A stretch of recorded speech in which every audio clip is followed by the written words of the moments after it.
Hey, how's it going? Thought I was going to knock over my whole contraption here. Can I unplug this? No. Shoot. I really want to unplug it because it's cord. Oh, it's making a problem. So anyway, I pulled some cards and I pulled them yesterday, or was it the day before? I can't remember. And here's the thing, I can't remember either what the heck I was thinking when I pulled them, so they're just some cards and we'll just see what happens. Maybe this will remind me.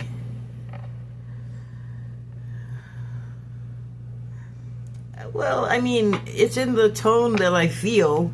It's a Declarations of Mary Magdalene card. Doesn't really have much going on picture-wise, so I'll just read it to you. It's the number 9 card. We generate our vibration within our heart center to share with the world as one.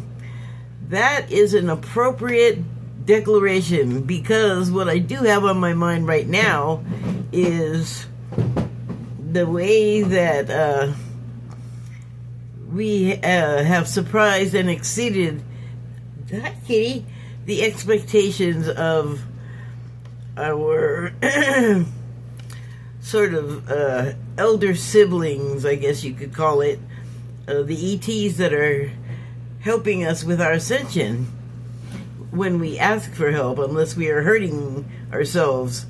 They are leaving it to us. But what people I don't think are generally aware of is the object in space right now that's traveling this way in our solar system, seeming to make a beeline for this planet, is not actually a comet. And I'm not sure if the astronomers have released that information yet or not, or if they are aware of it yet.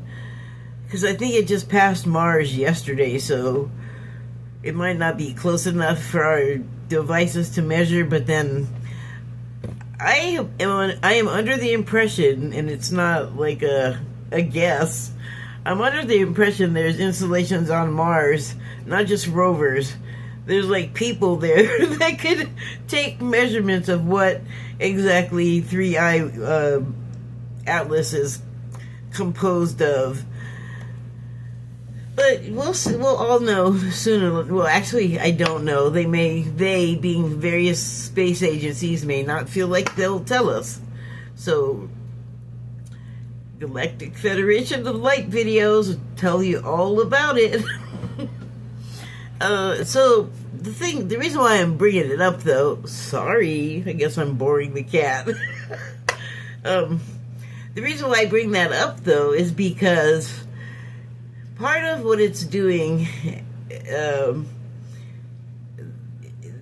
has ETs. It's a ship, okay. It's like a repurposed rock, I guess. I don't know all the details on that. They weren't super clear, but I think it was like a pre-existing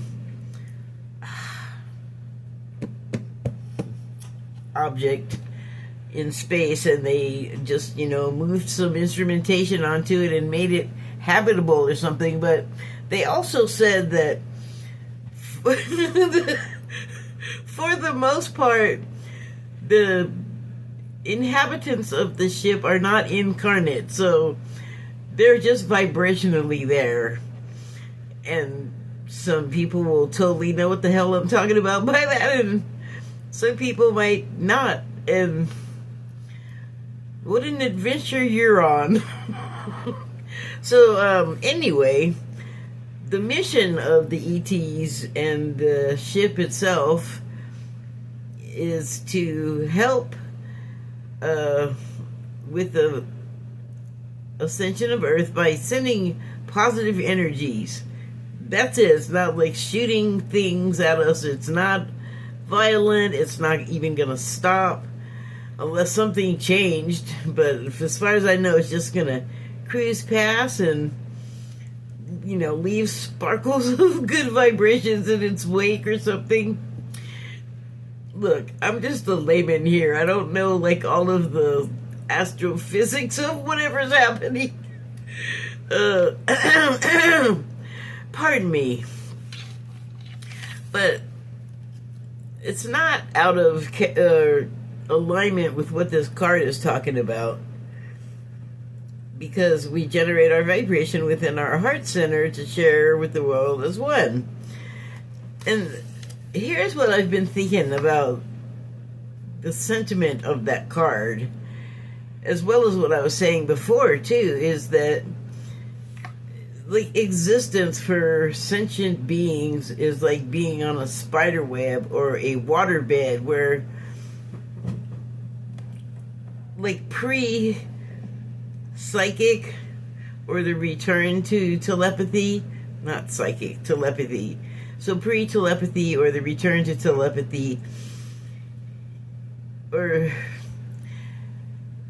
sorry, not pre-telepathy, pre-now when we were telepathic, like there's evidence to support this. But anyway, like I said, like a return to telepathy where you're not putting anything over on anyone, and if you make a move, everybody's gonna know about it because everybody's connected that way.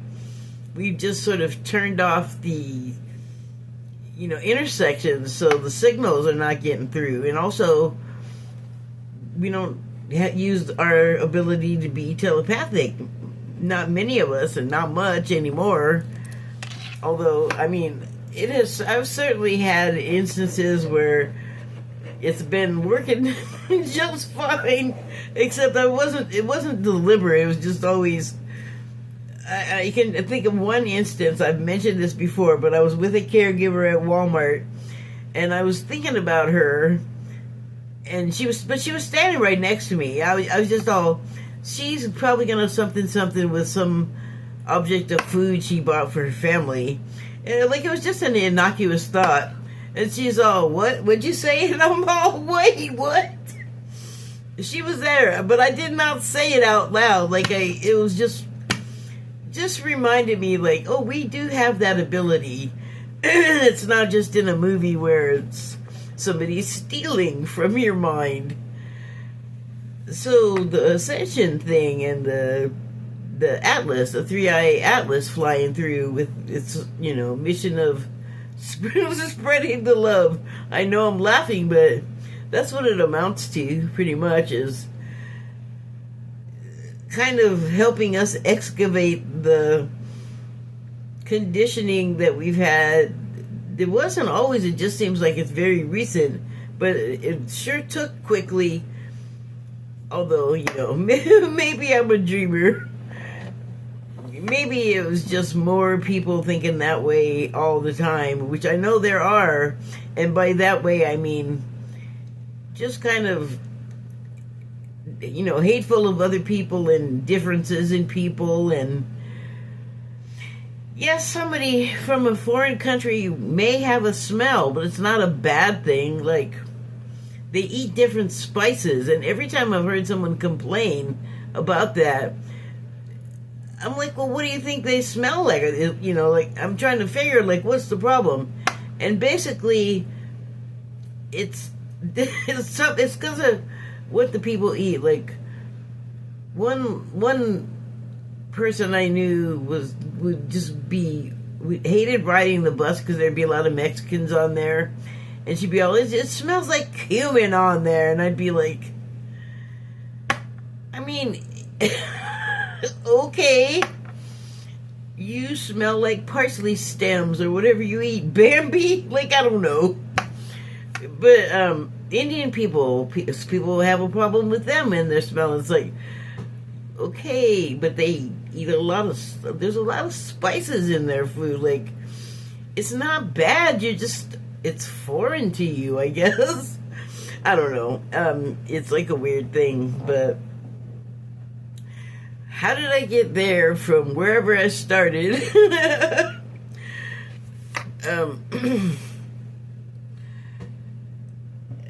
I guess it doesn't matter where I start, because the general message is, if you have the situation like I was just talking about with the being intolerant of other people if you think they smell bad, guess what? You probably have a smell to them. Hi!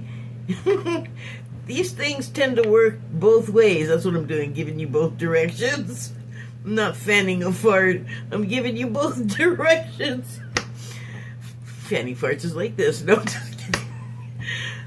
Anyway, so,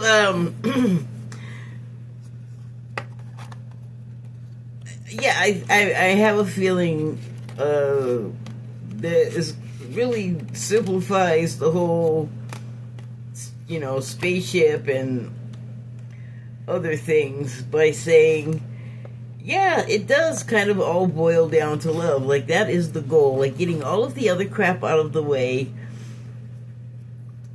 I mean, when you love each other so much that we don't have a concept for the way these, like, take the ETs, for instance. Like, you feel like, I when I say you, I mean me, but I feel like I don't know where to go when they're talking about how much they love us. It's like, you are embarrassing me. So, to conclude, we don't know how to act when we get treated that way. It's just, I mean, they're overwhelming anyway. I guess the closer you are in actual proximity to them, and it's because of the love thing, I think. They are, like, overwhelming. Same with angels, and that's the reason, I mean, in my opinion, that, they make people just break down into tears and having no bones. They're just all, oh! But not, like, I don't know that it's scary, because they're, what they usually say when they encounter a human, according to the Bible, is fear not, because the human, as soon as the human perceives them, they're just a mess. They're already, like, on their knees, bawling like a baby, and, that's a weird reaction to me. But I understand it, though, because sometimes I feel, like, very near to something divine, and, like, it causes, like, involuntary crying. So I don't know if, like, that's probably what always happens. And I think that's literally just, like, the vibration is so intense, and the love is the intensity, I guess. And that doesn't compute, I think, because for God knows how long, eons, society and life for us has been engineered so that we're mute to, or we're dumb to those no, wait, which one is it? We're deaf to those sort of things. Like, we don't hear it. It doesn't penetrate our awareness, because I guess it's so filled with all kinds of other garbage and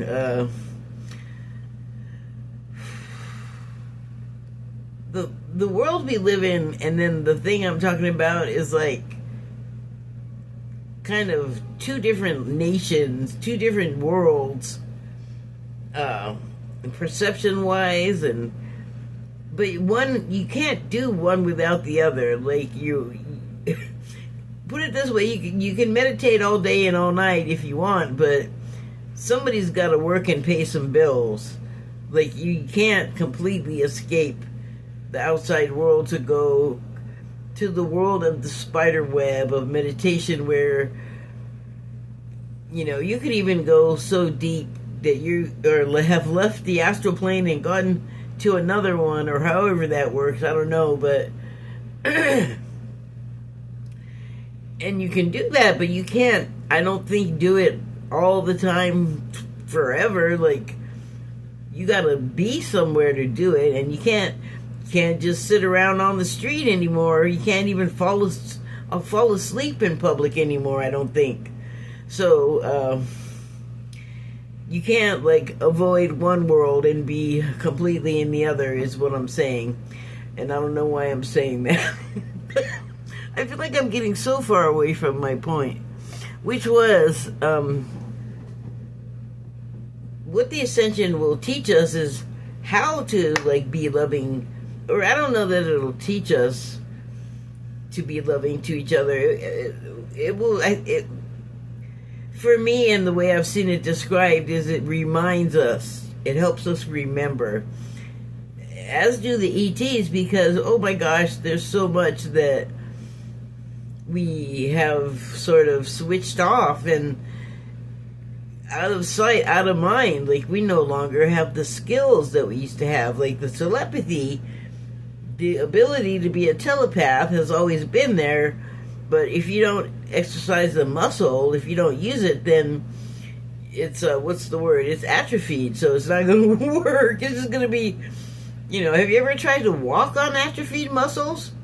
Noodles. So that's like, I'm not gonna say it's the ascension, the whole thing, because it's so multifaceted, and so much of it depends on like the work that you do internally upon yourself. Like, when you're honest with yourself and you're like taking your actions seriously and understanding that they could have consequences and what they are, and then you're deciding, well, do I want to create, like, being conscious in your dealings in the world, and so other people,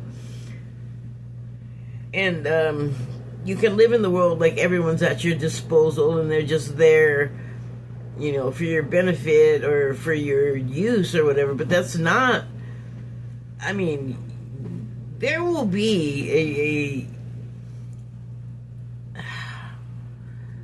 a reciprocal partner to someone that starts stuff, creates problems, and then that's a choice that those people have made. The only problem with that is that those tend to spread out and affect the people around you. And yeah, try that if you're on a spider web, like you're like trying to be like stealthy in the middle and trying to put something over on someone, or steal something that's not yours. And hi, you can't do anything on a spider web without everybody on the dang thing knowing somebody's doing something, and everybody's going to be looking to where that vibration is the strongest that they're feeling. So I hope that's a good analogy. I feel like that's where we're headed, but I mean, come on, think about it. Are you ready yet to be that completely honest with yourself and everybody else? I think that's what we're working toward eventually. And I have to be honest, it really sounds like a relief, because then nobody can do, like, is this Inside Out? No. Nobody can do weird stuff to you or say some kind of messed up thing, that, I don't know how many times I've had somebody say something real stupid to me because nobody else was around to hear them do it. I don't like that situation. So, I mean, if everybody can tell what everybody's doing as if it's in their own head, then nobody's going to be pulling any baloney. And that makes me happy. Like, I think that would eliminate a lot of our problems. So, the other thing is even though I knew this was coming because the videos by the ETs from the Galactic Federation of Light, there's a lot of syllables to spit out at once. But anyway, they always talked about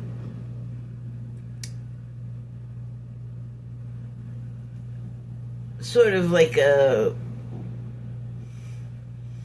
well, I mean, I have reset and a rolling over going into in my mind, and that's similar. I mean, it is sort of the same as what I'm saying, like, but I'm thinking more along the lines of having graduated. Like, say you graduated to the point of where you can be trusted on the spider web and not screw it up for yourself and everybody else, because you know what's called for there. Like, you know how your actions will, what consequences they have. Like, you know exactly what you're getting into, so you're not getting into anything sticky or weird. Like, everyone's on their best behavior, which actually serves everyone. It's not a bad thing.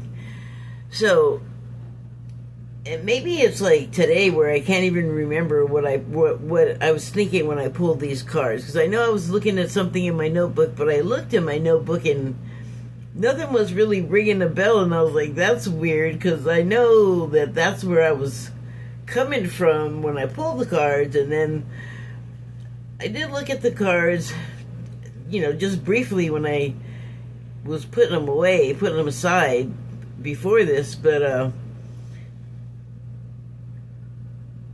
what I do remember is that I had a feeling like it was, like I said, like a rollover or reset. Like, I just felt happy, and the fact that I didn't remember whatever my theme was before, like, I don't know how upset I would have gotten, but I would have been, like, disappointed. And why didn't I write that down? I might have come down on myself a little bit, but, like, really not that big of a deal. So, but here's what made me remember. I have some cards from the Shaman's Dream Oracle deck, and I remembered when I looked at them that this was the first card, and it's the number 34 card, and it's the Lay of the Land. And there you can see the picture. There's a person up there. I don't know what they're doing. They're like super excited about something in the middle of the night. Some kind of ceremony, I would imagine, or else they're just like, that's just a place they know they can go to in the middle of the night and expect solitude and expansion. Like, look at expansion and feel expansion.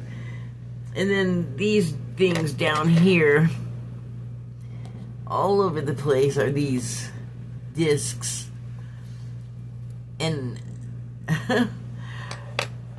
they're kind of reminding me of, I don't know if you ever saw this cartoon on the Cartoon Network called Steven Universe. I guess it came from a comic book, so you might have seen it there, but one of the ways they traveled in Steven Universe was to stand on these sort of circular platforms like that.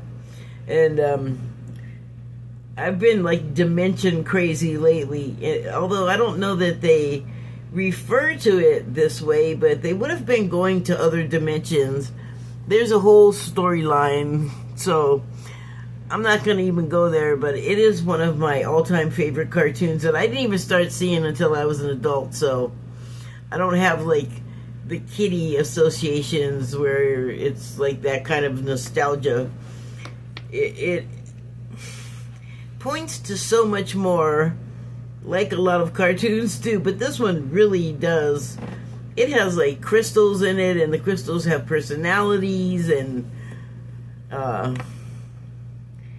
there's family themes, there's gender themes, there's non-binary people in or person, whatever. I just think that it's such a sweet cartoon, though, too. Like, I don't like when cartoons have a lot of singing and music like that. That is not what I signed up for.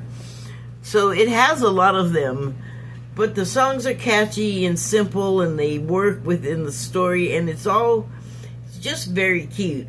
And one thing I particularly like about it, that kind of points to, I guess, my way of thinking, is in one episode, Steven gets these two people together who like each other, but they're young and they don't know how to connect. And one of them's kind of abrasive, so he kind of like ruins it every time it might happen. And it's just like, it's kind of painful to watch. And so Steven, who's like younger than these two other, I guess they'd be teens, like pretty young teens though, he sees what's happening, and he, hold on, I'm wearing a pair of pants that just slide me right off the edge of the chair. Anyway, he contrives a way to get these two to this island that's in another one of these like dimensions, and they get there, and then there's a device that they use, I think, and so he loses it or misplaces it. So one of the kids is like looking all over for this device, and then the other one, the irritable one, is being irritable and whining because he wants to go home and he's not really helping find food. So that part is cute, right? But here's the thing that I know it snuck in the whole video and I didn't even notice it. Here's the thing I love about this particular episode, because they go to this place more than once. But what I love is how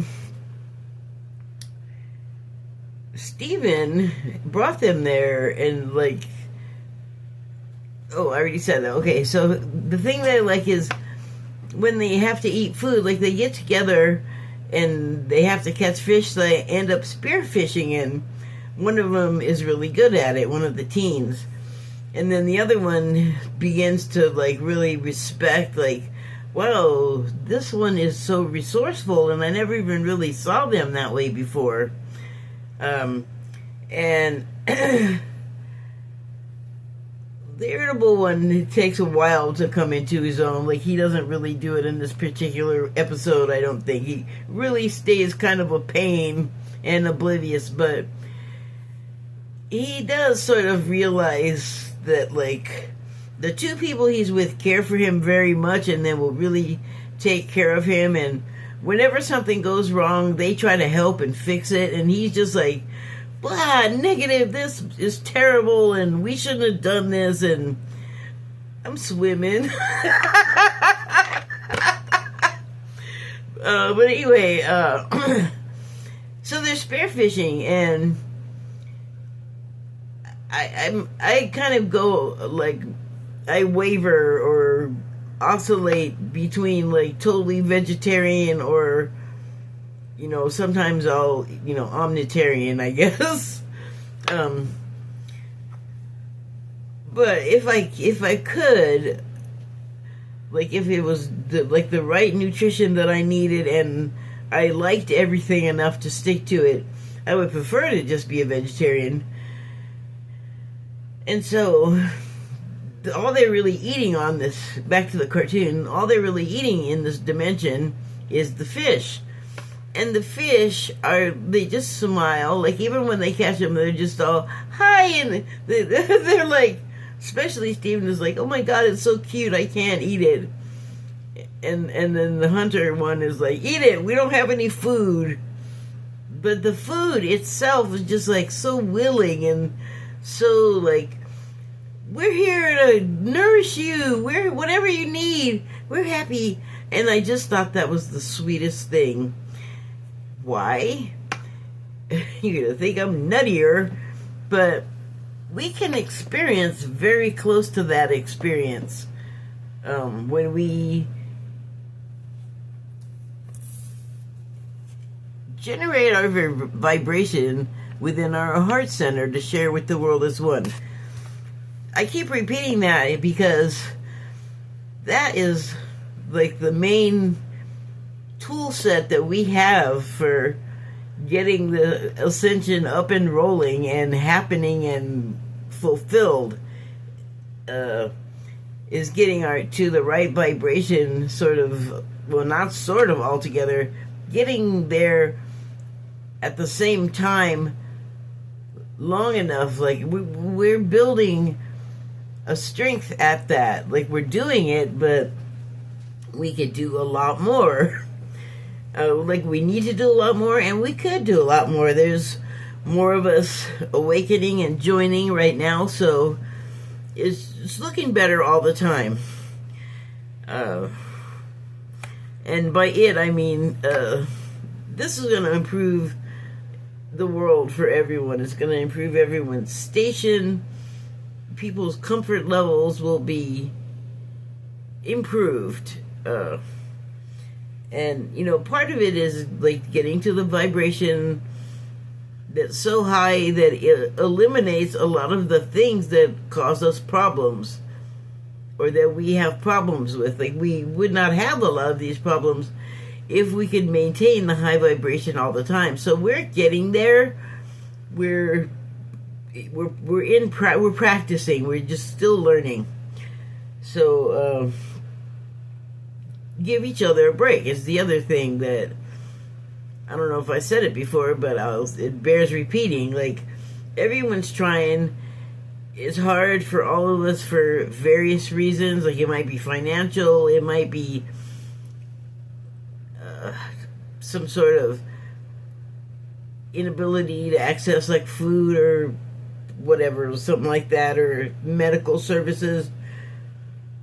But we can all do a little something to help each other. And the way things are going right now, that's going to be, I feel like, just more of the lay of the land, like the name of this card, because the government is like fighting each other a lot, and it's so bound up that it can't really be effective and do the things that we need. So, you know, if the program hasn't been cut, then all the people have been fired. Like, everything is sort of engineered to not work the way it's supposed to right now. And it doesn't matter why. There's a lot of reasons, and you know, I could join in the sides battling about the things, but it's like, that I really don't think that's helpful. Like, people need to do it, and that's good, and everybody needs to show each other, like, yeah, I'm here for it. Like, I'm finally catching on. Like, stuff is not right, and we got to get together and fix it. And that's the main thing out of everything. Like, all of the whatever's happening, all of the arguments and, you know, land border disputes, whatever. Get rid of all of it, shoo it all away, and it gets down to us and the love. That's what it boils down to. But all the other stuff is ways that we have to sort of act out our roles, like here as humans, and then we can experience all the ways that we can love and be angry and sad and like all of it, and we do it with each other. And so, you know, if something happens, some interaction with you, good, bad, or ugly, and another person, know that even if it feels like spur of the moment and spontaneous, it's probably not. It's probably been planned far, far, far in advance of the event actually going down. And that's a story for another day, which I have talked about before. But the subtitle on this card is Ancestral Wisdom.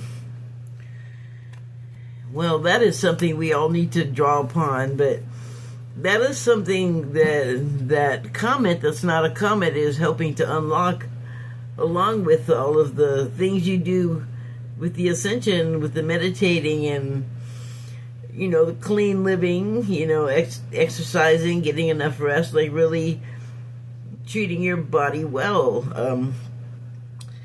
It all sort of opens doorways when it comes to the ascension thing. It's all, and everything is another step along the way. Like, you'd be surprised when I'm saying everything, I mean like everything. So the next card is Vanishing Mirror, and it's number 58 card. The subtitle is Ego Sublimation. So usually, for me, that's like a traumatic event, sort of, because our egos get a grip on us, and then we get a grip on the sort of, I guess, protection that the ego provides. Another long involved thing that I don't want to get into, so, but let's just say that it's both a help and a hindrance sometimes. So, but in this case, I don't feel like it's some sort of like traumatizing, humiliating event that you like got shaken off your pedestal and, you know, you fall into some sort of low degree that is not respectable. It's not that. It's more of the melting of the ego, where it's just like, oh, there's this too. Like, I don't have to be like working so hard to be the first or the finest or the most beautiful or the smartest. I can just relax and like, hey, you're doing that. I know a way to help you do that. And that person's like, well, hey, you know what? I know something that you don't know about what you're doing. And I give that example because I feel like that is what we're going to have to come to in order to be effective with the things we need, to be effective in providing for each other the things that we need that we used to be able to access from the government that we no longer can. So, I mean, I don't know how long this is going to go on. I don't mean the shutdown. That's bad enough, but it's in a lot of ways barely different from the government being open right now because, like I said, lots of layoffs or firings, lots of agencies being cut. It's like all of the strings being cut from the marionette where just our leadership is the number one at driving the country into the ground. And so the systems that we were used to, the resources that we used to have available, I think it's clear now that we don't have a lot of it anymore. Like, a lot of the stuff that's gone hasn't even been on the news. Like, a lot of people don't know that, like, the Civil Rights Act of 1963, I think it was, or 5 maybe, they got rid of that. And I didn't really hear a peep about it on the news. I had to hear it.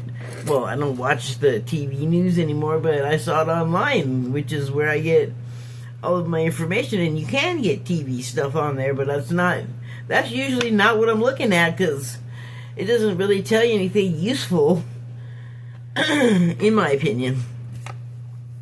So, I just see this as like the ego coming down in a way, and everyone's got it. Like, you don't have to be some well-known like scientist or famous person or anything. Like, big egos land on all kinds of people. You know some, I'm sure. They're not always the easiest to deal with because of the ego being so big. So, the subtitle on this is Ego Sublimation. This, I feel like, is out of a desire to be of assistance, they sublimate their own ego, the big ego person. And so then they don't have their head up the button. They can talk to you like a normal person, and things that need to get done can get done. Because you're not paying service to some stupid ego. Yay! Okay, so mindful. 2 words, mindful. And the subtitle is Group Think on the number 40 card. And I think of this a lot as like the number 7 of Cups card in the tarot because it is your mind confronted with a lot of choices. And one is the optimum one for you. And I know when I learned about that and heard people talking about it, you're always warned because on the tarot card, like one of the cups has like a snake in it. One of them has, I think, smoke or a cloud coming out of it. So what the heck's in that one? Poison, industrial waste? Like, you get the impression that some of the cards might be like not great, like a monkey paw situation. Look it up. What is...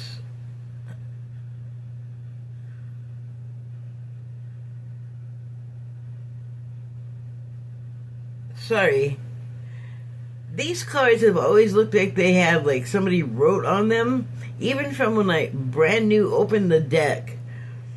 And they usually just say gibberish, but right now they were sort of looking like, it looks like a word search puzzle. Anyway, see, confusion, more things in there just distracting me from what am I doing? What was the goal that I set out to do? So, and then groupthink. It's funny, before I started doing this, I was watching a short of the Next Generation Star Trek show, and it was a Borg clip.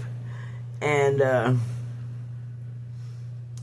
it doesn't really matter what episode. What matters is that the Borg do groupthink, or like a hive think, and that is more organized than what's going on in this full mind. And so now I'm like a little confused with my interpretation, because now it's sort of colliding with itself. But there's something in the background that looks very much like the White House. Sorry, there's something in the background on this card that looks very much like the White House. And I don't think it's a secret right now that the president has, I think, their mind looking like this, and sort of maybe not so much control over sorting of all of this into like coherent pieces of information, you know, like making connections.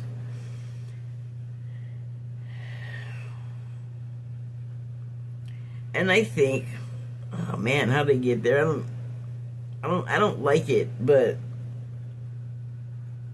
going along with the scattered mind, the groupthink makes me think that they're thinking for him.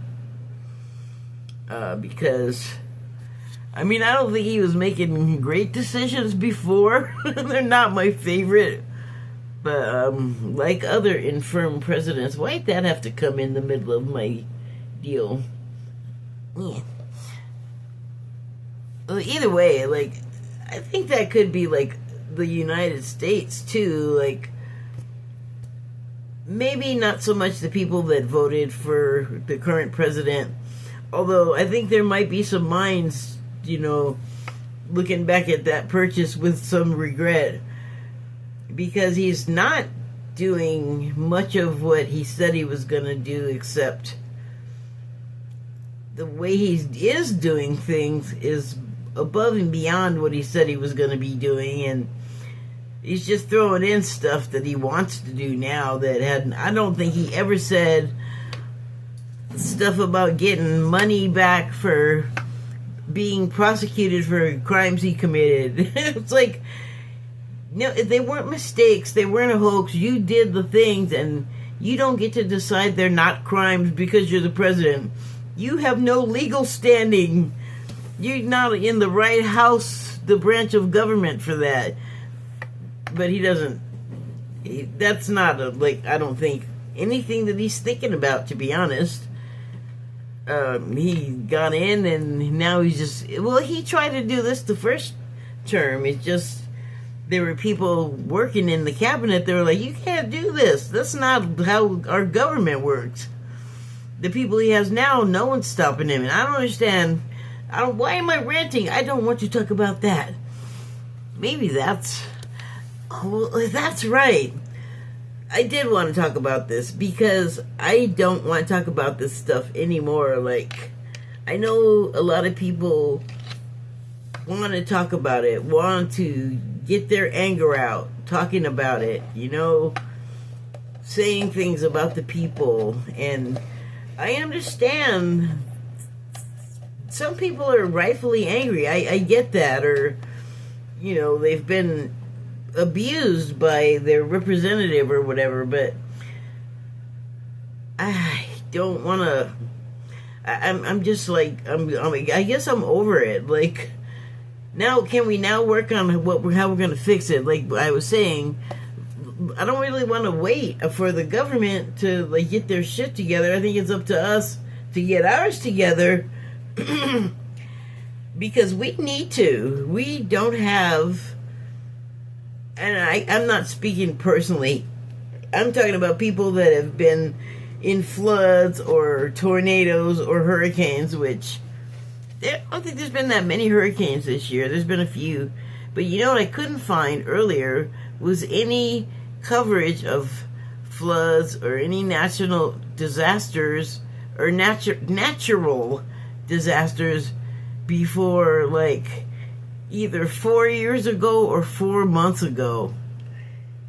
So I don't know what's up with that, but not letting it be shown on YouTube or I guess the major news, because I don't think you're getting much information about those things on there either, hasn't stopped them from happening.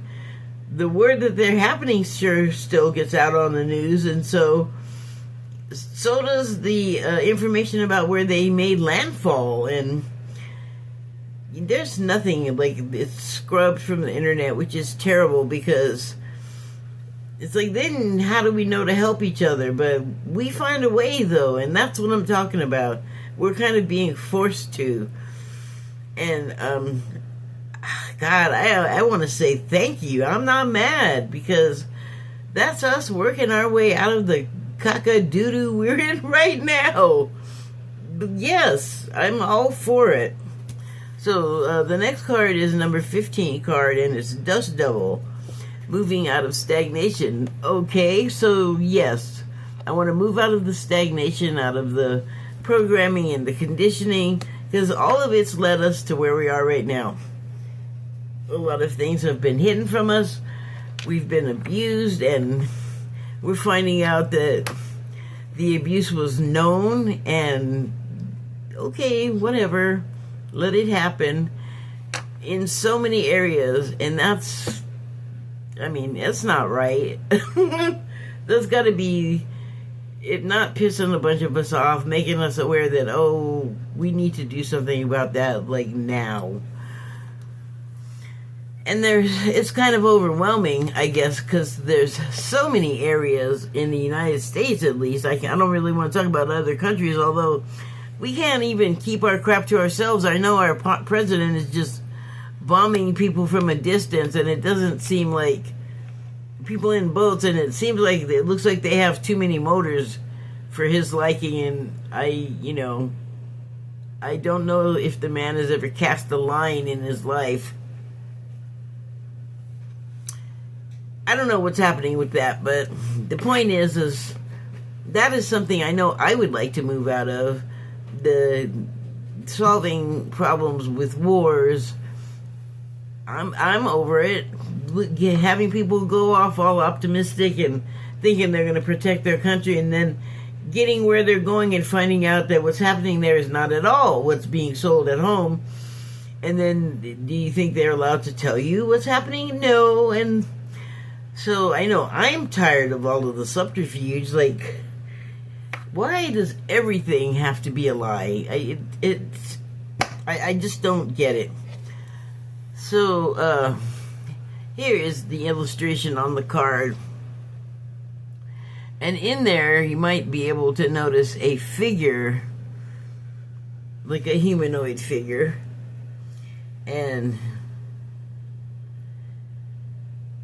it's like they are so vibrating with indignation that they created a dust devil, or they're like, we're caked inside of some sort of ceramic shell from, when you're conditioned, it's not just your life that is conditioned. It's like you're getting the benefit of whoever's telling you, and then their parent, and whoever other, like, teacher, sergeant, priest, like whoever else there was, just piling on more stuff in there into their mind to tell them how to be, to tell them how to fit into the society, because everybody has to play a role and be a certain way and behave a certain, things can happen, and there can be wiggle room. Like, everyone doesn't have to be, uniform. There can be some diversity,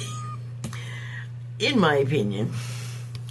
And possibly the person that vibrated out their shell off of them because they're just so sick of being constrained.